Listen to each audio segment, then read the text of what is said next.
Alô, pessoal, eu sou o professor Rofato, de Literatura, e hoje nós vamos comentar com vocês os poemas escolhidos de Gregório de Matos, seleção feita pelo professor Wisnik.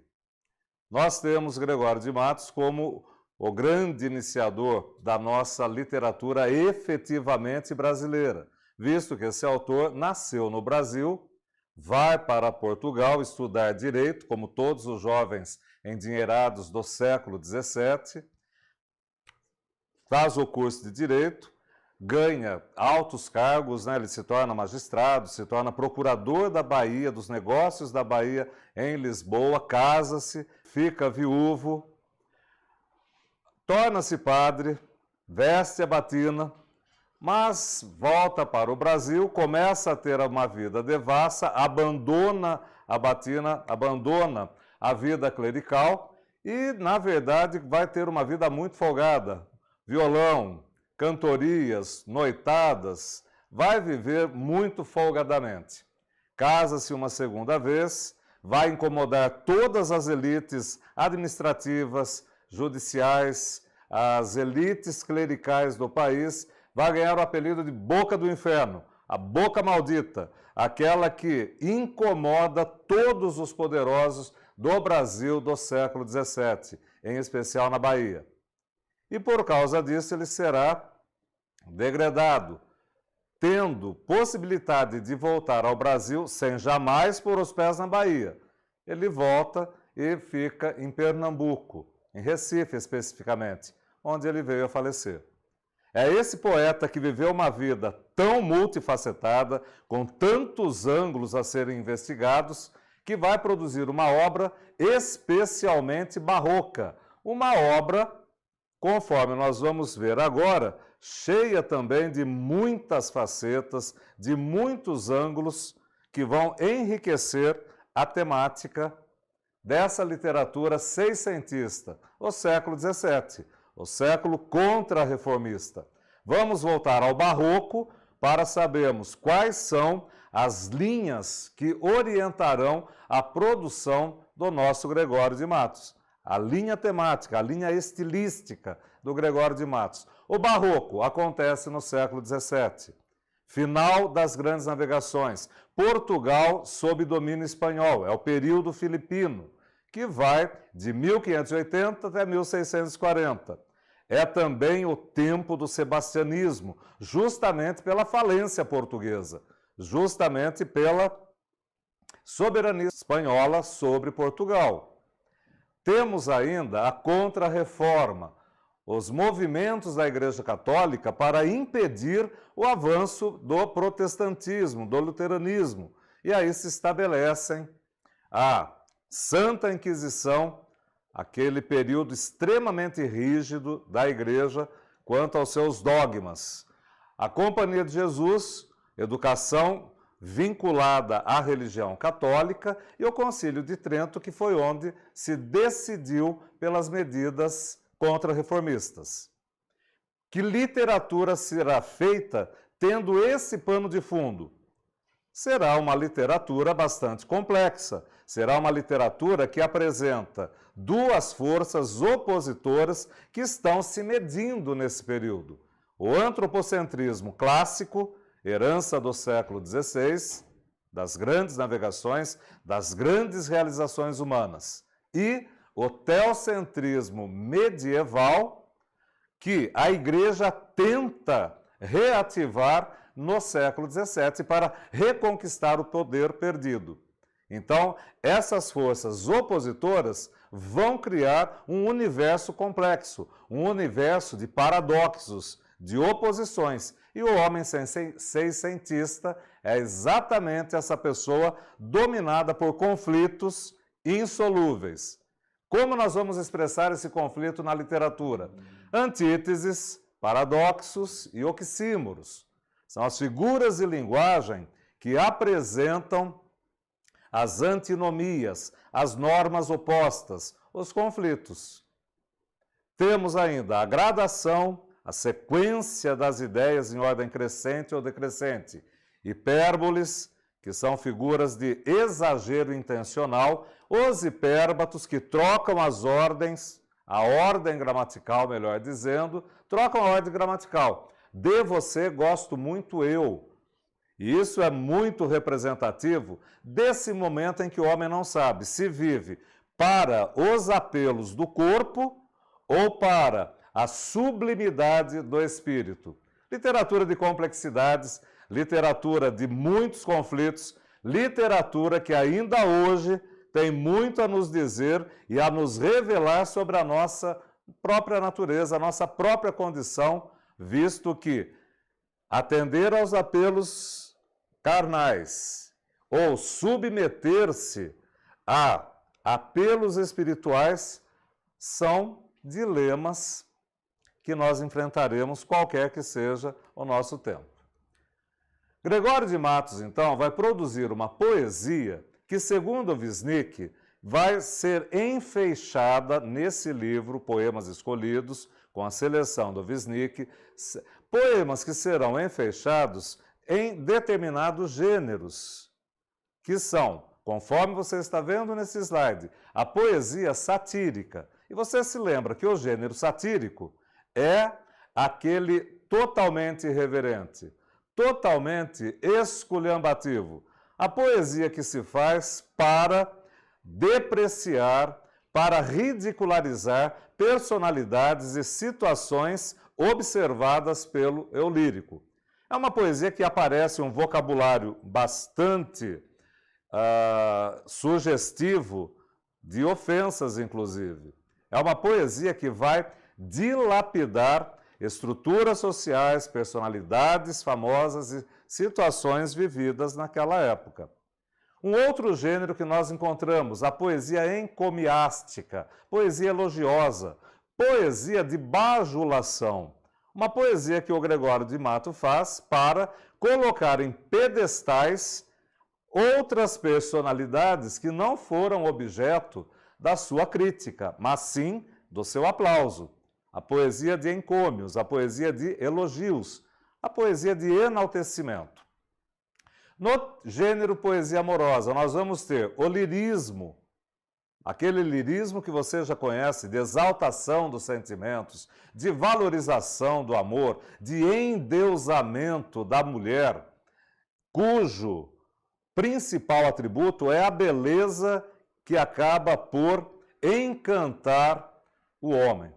Uma poesia que nós conhecemos de outros momentos e que em Gregório de Matos teve uma elaboração maravilhosa. Também temos na poesia amorosa, nessa poesia lírica, o gênero erótico-irônico. A poesia erótico-irônica, o gênero erótico-irônico. Aí se prepare, por quê? O vocabulário é chulo, pesadíssimo. Todas as palavras que estão pichadas em alguns muros por aí, você vai ler na poesia do Gregório de Matos. É uma poesia de impacto, mas um poeta escreve essas palavras.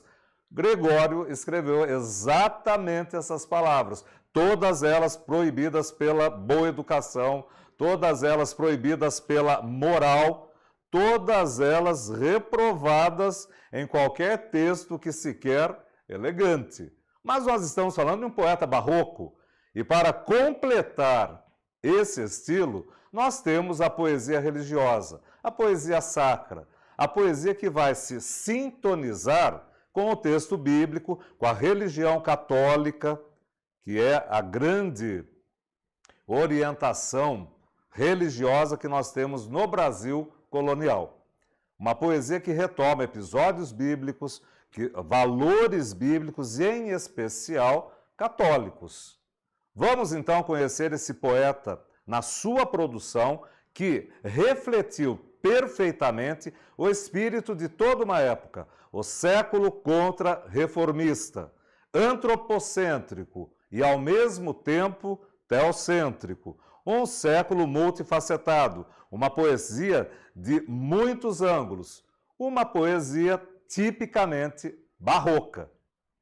Nós leremos então agora um texto que faz uma abordagem social. Gregório de Matos foi um grande crítico da sociedade da sua época. Ele refaz no século XVII uma visão crítica, uma trajetória crítica que você conhece do século XV por meio da produção de Gil Vicente. Nós não temos mídias sociais, nós não temos imprensa no Brasil, ela chegará somente no século XIX. Nós não temos jornalistas, repórteres fazendo cobertura dos escândalos políticos, mas nós temos Gregório de Matos, que registra em seus textos os acontecimentos políticos, econômicos, sociais desse momento. Veja comigo. Triste Bahia, quão dessemelhante estás e estou do nosso antigo estado. Pobre te vejo a ti, tu a mim empenhado, rica te vi eu já, tu a mim abundante. Nessa primeira estrofe nós temos um contraste. Como era a Bahia, como era o eu lírico no passado, como estão nesse momento da escritura do texto a Bahia empobrecida e o eu lírico enriquecido, inverteram-se as posições. Segunda estrofe. A ti trocou-te a máquina mercante, que em tua larga barra tem entrado. A mim foi-me trocando e tem trocado tanto negócio e tanto negociante. Veja só, nós temos aqui o mercantilismo exaltado. É pós-período de grandes navegações. Nós temos esse mercantilismo, as trocas comerciais, as trocas mercantis, modificando todo o panorama que nós vemos na cidade da Bahia. E a cidade da Bahia no século XIX, como ela é chamada, é o que nós chamamos hoje Salvador. Gregório de Matos está na cidade da Bahia seiscentista, está em Salvador, e observando como se dão essas trocas mercantis. E qual é o susto dele por perceber que nossas máquinas mercantes, os navios que chegam para efetivar as trocas comerciais, na verdade deixam um legado que não é satisfatório para a nossa economia, como ele esclarecerá nas próximas estrofes. Terceira. Deste em dar tanto açúcar excelente, pelas drogas inúteis que abelhuda, simples, aceitas do sagaz Brichote. Como essa estrofe é importante, como essa estrofe é interessante, visto que ela está apresentando a falta de lógica nesse comércio. O Brasil fornece cana-de-açúcar. Recorde a história. Século XVII, ciclo da cana-de-açúcar, a Bahia se torna o polo econômico cultural do Brasil. Onde está o dinheiro é onde se desenvolve mais a cultura. Bahia, polo econômico cultural. Mas o Brasil está vendendo a preço de banana o açúcar que ele produz. Ficou um pouco paradoxal, preço de banana, açúcar, mas é isso. Nós conhecemos a expressão. Preço de banana, quase de graça, sem levar vantagem, sem obter lucro. E ele vende o nosso açúcar riquíssimo para receber apenas o quê? Quinquilharias. Para receber, como ele chama ali, drogas inúteis. A troca não se faz numa medida justa. Agora eu acho que você está se lembrando de colares de ouro e espelhinhos vindos de Portugal. Parece que a situação se manteve. O Brasil entregando matéria-prima de primeira qualidade e de muito bom preço, mas a um preço irrisório, insignificante, levando prejuízo. Última estrofe. Ó, se quisera Deus, que de repente um dia amanheceras tão sisuda, séria, que fora de algodão o teu capote. Se quisera Deus que um dia amanheceras tão sisuda, você que vende o açúcar para o sagaz, para o esperto, espertalhão, Brichote, para o estrangeiro, Bahia acorda, abre os olhos, perceba que você não está levando vantagem, perceba que no jogo da ambição, você pensa estar sendo favorecida, quando, na verdade, com menos ambição e mais tino comercial, você vai fazer negócio melhor. O capote de algodão seria justamente essa roupa humilde. Você trabalha para obter o lucro sem dar esses ares de espertalhona, porque, na verdade, tu, Bahia, não és espertalhona. Amanheça sisuda, séria, sem vaidade, para realizar melhores negócios e garantir o lucro. Mais uma crítica social, mais uma poesia em que você tem aí a revelação de como se organizava a sociedade do século XVII. A cada canto um grande conselheiro que nos quer governar cabana e vinha. Não sabem governar sua cozinha, podem governar o mundo inteiro. Olha a primeira estrofe, né? Olha ele expondo o ridículo dessas pessoas, desses conselheiros, desses palpiteiros. Não sabem tomar conta da vida própria e querem tomar conta do mundo inteiro. Não sabem governar o espaço privativo e querem governar o espaço público. Eu sei que você está fazendo as suas relações, e é para fazer mesmo. Nós conhecemos ainda hoje muita gente assim, gente que está aqui, está ali, está lá também, né? No mundo, ao nosso redor, nós vamos reconhecer gente palpiteira. Não resolve o próprio problema, mas dá solução hipotética para todos os problemas do mundo inteiro. Em cada porta, segunda estrofe, em cada porta um bem frequente olheiro, bisbilhoteiro, fofoqueiro, que da vida do vizinho e da vizinha pesquisa, escuta, espreita e esquadrinha, para levar a praça ao terreiro. Essa estrofe faz o GPS da fofoca, como ela começa, até onde ela chega, como ela se alastra. Muitos mulatos desavergonhados, trazidos sob os pés os homens nobres, posta nas mãos, nas palmas, toda a malícia, toda a picardia.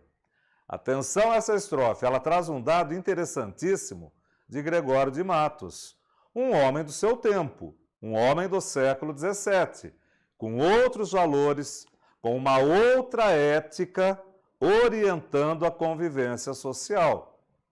Nós temos o português no Brasil, o indígena no Brasil, a miscigenação, mamelucos e cafusos, e eis que, naquela sociedade, a hierarquia social é rígida. Você tem os homens brancos, em primeiro lugar, depois você tem rebaixados à condição de subalternidade indígenas, africanos e mestiços. É o século XVII, com toda a sua configuração de preconceito, de humilhação e exclusão social. E aqui você reconhece um dado importantíssimo. Você tem que ter uma flexibilidade no olhar para não se irritar com alguns poemas. Vai encontrar misoginia, sem dúvida. Vai encontrar o machismo, essa toxicidade de uma sociedade estritamente patriarcal que secundarizou a mulher, sem dúvida.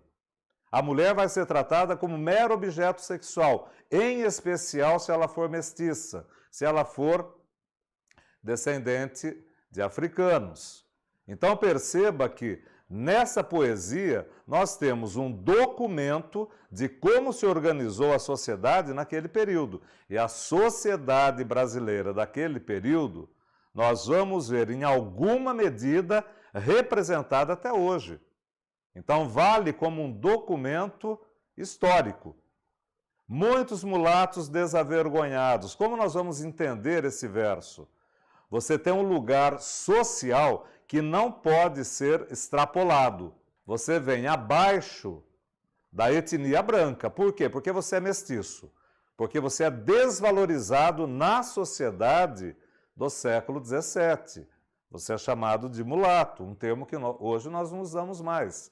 Mas naquela época, essa era a referência. E naquela época, os mestiços jamais podiam ousar a ficar no mesmo nível da população branca. Então veja como ler Gregório de Matos é adquirir elementos para a compreensão de um racismo que está enraizado na cultura brasileira, na sociedade brasileira.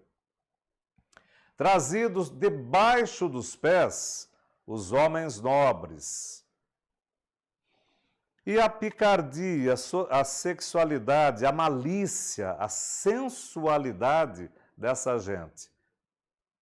Estupendas usuras nos mercados, preços muito altos. Todos os que não furtam, muito pobres. Quer dizer que todos os que furtam, muito ricos. Qualquer semelhança não é mera coincidência em muitos casos que nós sabemos. Eis aqui a cidade da Bahia, eis aqui Salvador, Bahia, eis aqui o Brasil, de lá até hoje. Ou será que ficou alguma dúvida? Ou será que você não encontrou o Brasil nas estrofes desse soneto gregoriano? O próximo. Contemplando nas coisas do mundo o seu retiro, lhe atira com o seu ápage como quem a nado escapou da tormenta. Títulos quilométricos são típicos da literatura barroca. Às vezes você vai, mas é maior o título do que o próprio poema? Às vezes sim. São as especificidades de uma escola literária de um tempo muito específico. Nesse mundo é mais rico o que mais rouba, o que mais rapa. Quem mais limpo se faz, tem mais sujeira, carepa. Com sua língua, o nobre decepa ao vil. Maledicência, difamação, hoje seria cancelamento de reputação.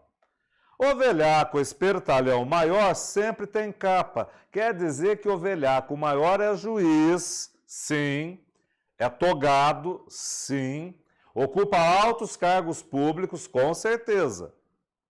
Mas é o espertalhão, que existe para ludibriar todas as regras, todos os bons costumes e surrupiar o que lhe cair na mão.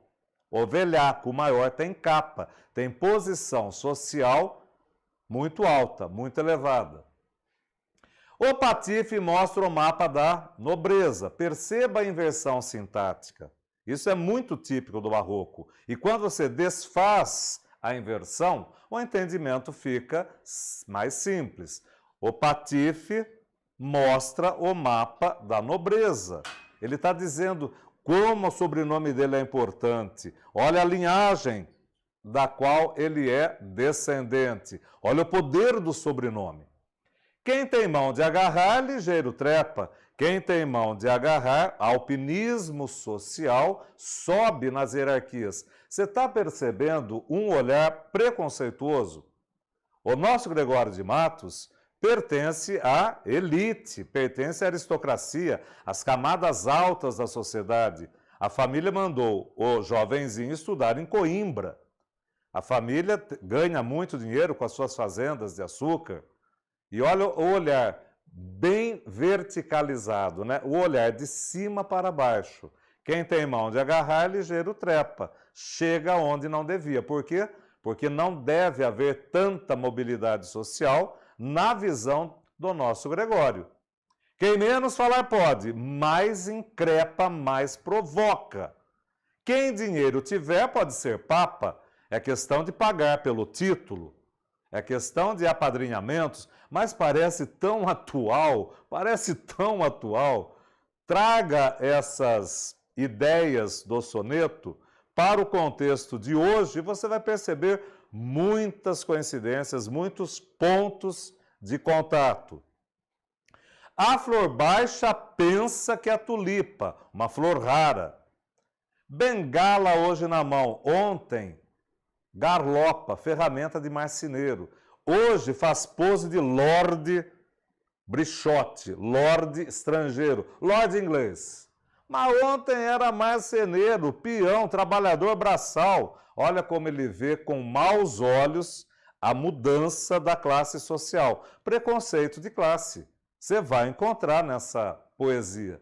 É um homem do século XVII. Preconceito racial, preconceito de classe, preconceito sexual, sexismo. A mulher cabe em um determinado papel. E olha a cor da pele, e olha a posição social para saber que papel é cabível à pessoa do sexo feminino. Mais isento se mostra o que mais chupa. Faz pose de bonzinho, quando na verdade a lista dos pecados, a lista das incorreções é extensa. Hipocrisia. Para a tropa do trapo, para os pobres maltrapilhos mais vestidos, vazo a tripa, estou pouco me lixando. Vazar a tripa, defecar, né? Estou me lixando. Vamos usar o outro verbo. Estou me lixando. Estou andando também. Entendeu? Ele dá pouquíssima importância para a tropa do trapo. E mais não digo porque a musa topa em apa, epa, ipa, opa, upa. Mas o esquema de rimas do poema é ridículo, intencionalmente ridículo. Ele está fazendo uma crítica, ele está jogando as suas pedradas nessa sociedade das hipocrisias, nessa sociedade das incorreções políticas, econômicas, classistas, sexistas. Então, quando ele cria um esquema de rimas, apa, epa, ipa, opa, upa, você percebe sim que foi um jogo de palavras. Você tem um poema de feição cultista. Não vamos esquecer. O cultismo fez um jogo de palavras, é uma tendência barroca que propõe um jogo de palavras. Enquanto o conceptismo é uma vertente barroca, uma tendência que promove dissertações, que promove um jogo de ideias, de raciocínio lógico. Aqui o que você tem é um retrato, um descritivismo de como está a sociedade, quais são as figuras sociais que você encontra no seu meio. Não está dissertando, não está raciocinando, não está elaborando um raciocínio persuasivo. Não. Então, é um texto cultista. Poesia satírica, em que ele vai acabar com a figura do senhor Antão de Souza Menezes. Ridicularização, esculhambação, não fica pedra sobre pedra. É cancelamento de reputação, como nós dizemos hoje. Senhor Antão de Souza Menezes, quem sobe ao lugar que não merece, homem sobe, asno vai, burro parece. Que o subir é desgraça muitas vezes. Muita gente ocupa um lugar de destaque que não é por mérito, que não é por merecimento. Está ali por quê? Porque chegou por vias obtusas, por vias pouco recomendáveis. Mas eles estão xingando o governador. Lembra o apelido dele? Boca do inferno, boca de brasa, boca maldita. E é claro que os poderosos não vão ficar de braços cruzados enquanto o nosso poeta mira a sua artilharia verbal contra os desmandos dos governadores da época. A Fortunilha, autora de Entremeses, olha aí, composições teatrais breves, transpõe em burro o herói, que indigno cresce, desanda a roda e logo o homem desce, que é discreta a fortuna em seus reveses. No imaginário mítico existe uma roda da fortuna que responde pelas mudanças de circunstâncias, de situações que o homem vive. Ora o homem é poderoso, está no alto, mas a roda continua o seu movimento e daqui a pouco ele é rebaixado, humilhado, pisado. De novo ele sobe, de novo ele desce. Esses são os reveses da roda. Uma hora você é todo poderoso, outra hora você é nada poderoso. Uma hora você é pessoa de prestígio, outra hora você é pessoa que está sem nenhum tipo de prestígio. Homem sei eu que foi vossa senhoria, quando pisava a roda da fortuna. O governador teve mais valor quando estava na parte de baixo da roda. Burro foi ao subir tão alto clima. Pois vá descendo do alto, onde jazia, verá quanto melhor se te acomoda ser homem embaixo do que burro em cima. É muito interessante a poesia do Gregório, por quê? Porque ela traz uma crítica que é tão corrosiva, que é tão ferina, que você percebe que ele conseguiu realmente destruir a figura, cancelar a reputação. É melhor ser homem e asno aqui embaixo, sem se arrogar um lugar que por direito, por merecimento, não lhe pertence. É como se você tivesse uma pessoa idiota ocupando um alto cargo. Isso seria motivo de muita crítica. Isso seria motivo de muita crítica. Não é verdade? Pessoas que ocupam altos cargos para os quais não estão treinadas, lapidadas, buriladas, para os quais não são competentes. Haja exemplos, né? Nem precisamos citar, todos conhecemos. Veja aqui uma crítica ao padre. É interessante porque nós dissemos que Gregório produzirá uma poesia de cunho religioso, de temática sacra. Mas aqui ele está acabando com o padre, como Gil Vicente. A religião é uma necessidade humana. O representante religioso conspurcado, defeituoso, cheio de ilicitudes, cometedor de pecados, principalmente os do corpo, esse não merece respeito nenhum. Esse tipo de comportamento não pode ser uma necessidade de quem frequenta a igreja. As hipocrisias clericais que já foram denunciadas antes do Gregório e são novamente revistas na sua poesia. Haja revista para colocar essas coisas na capa, né? Esse assunto na capa. Haja mídia, haja grupo social para cancelar pessoas religiosas de péssima reputação, seja da ordem sexual, seja da ordem econômica. As hipocrisias imperando. Veja aqui. Este padre frisão, este louco, tudo demo te deu e lhe outorgou, né? Lhe entregou. Não sabe musa musê, que estudou, mas sabe as ciências, que nunca aprendeu. Ou seja, homem de letras que não entende das letras. Homem de ciência que não domina as ciências. Por hipocrisia.